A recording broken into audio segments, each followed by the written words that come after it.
Right, this video is all about the interactive Elixir REPL.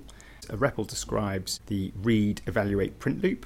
You type code into a terminal, you press return, that evaluates that code and then prints a response to the screen, and this is all done in a loop, so it goes on again and again. You may well have seen this with languages like Python and Ruby. So we're going to talk about the interactive terminal, IEX. We're going to then talk about how you get help within Elixir. So this will be things like how you find out more about modules and how you can interact with the IEX tool in different ways. And then finally, we'll talk about how you can customize IEX for your own purposes. There are two ways of exiting the IEX once you've started it. IEX gets our interactive shell, interactive REPL up and running. I mentioned in the last video that you can stop IEX by holding the control key down and pressing C. If you do that twice, that exits out. We can also exit using control and G and then press Q. So that's just another way of exiting out of the IEX terminal. Right, so let's go in and let's start by looking at some functions or special helper functions that you can run in IEX. Now the first one is H, and this is help. When you hit it, it gives you a list of all the functions that you can run on it.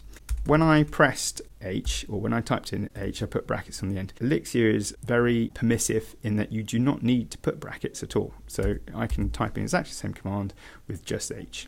So that gives us our list of help commands. And if I scroll gently up, here we go, you can see what they all are. At the top of the screen, there is a list of all the helpers. There'll be things like clear, and then there's a /0. Don't worry about that. All that's just saying is what the parameters are associated with that function. So when it says 0, there's no parameters. So, for example, if you want to look at the string module, you can put that in, or you can type in just string, and that will give you a list of all the help about strings. As you can see, it's quite in depth.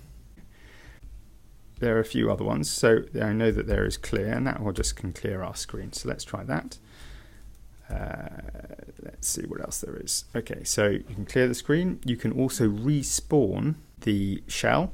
And what that does is it sets everything down to 0. So at the bottom you see currently I've got IEX 12.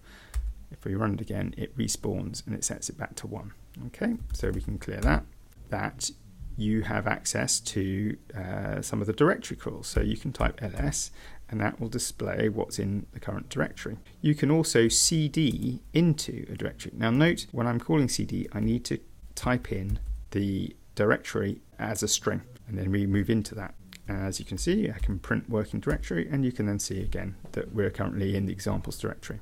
This is all very useful because you can also compile and run Elixir files from IEX. I know in this directory, which from yesterday, we have a file called hello world exs. I can compile it and I can run it just pressing C, hello world. There we go.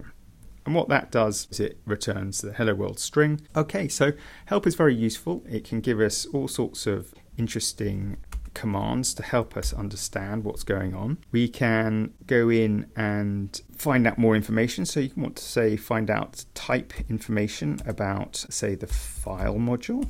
You can find out more about that. And this gives us sort of details about those things. One of the other interesting things is that you can also customize IEX for your own good. At the moment, I've got IEX returning the output in cyan. When I say hello, it returns hello, and then it returns the atom, this OK command, in a cyan color.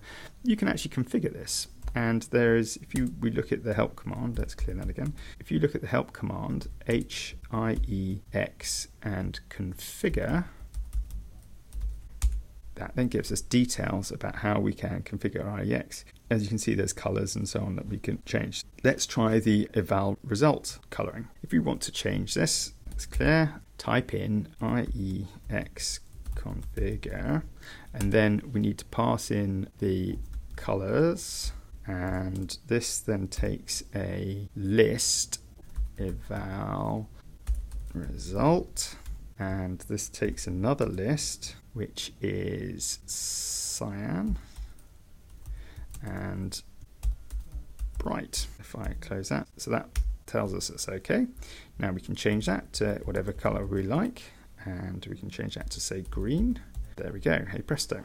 This is all quite good, but you don't particularly want to be going into IEX the whole time and manually setting the color, so you want to do this permanently.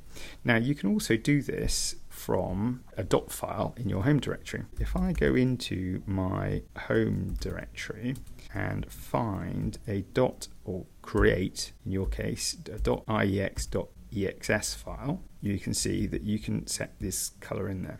If I change this to magenta, I can now run IEX, and when I run my IO puts, whoopee, it's in magenta.